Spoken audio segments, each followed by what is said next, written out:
Here's another interesting observation. The new consumer is no longer nuclear. How many of us, get caught in a frame of mind, that we're focused on the family of mom and dad and sister and brother? And that's our market, and that's who we're going to innovate for. Well, a couple of weeks ago, I was speaking at a tourism conference and trying to get across to this tourism conference that your focus today is becoming someone who is not who you think they are. It's not the traditional consumer. And what I shared with them were a couple of studies. Only 1 in 4 of the population today live in heterosexual two-parent families. 1 in 3 people now live alone. Think about that in terms of portion size, in terms of what we're trying to bring to the market, in terms of how we're trying to reach them, in terms of how we're trying to maintain our relevance in front of them. It's no longer the nuclear family. Here's another one.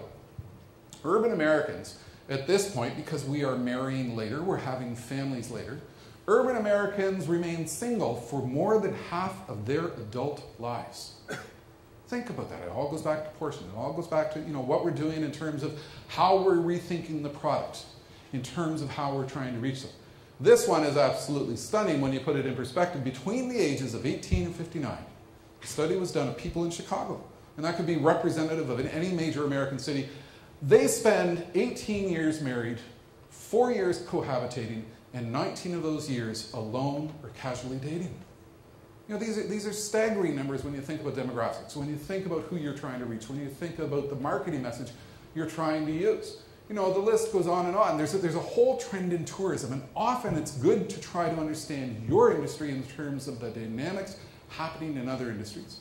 So what we're seeing in the tourism industry is LAT tourism, living apart together tourism. And it's a fascinating trend because what is happening is you have a mom and dad, they divorce, they have new spouses, and they bring the kids together, and the whole darn family goes away together.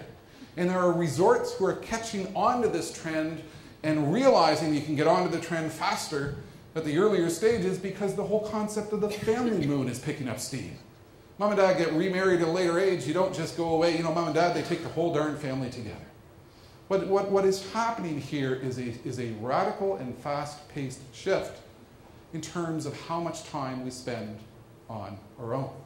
And I think what this implies when you hear about this and we think about ethnic foods and we think about all the trends occurring, what is occurring from a food perspective is hyper-niching is the new reality.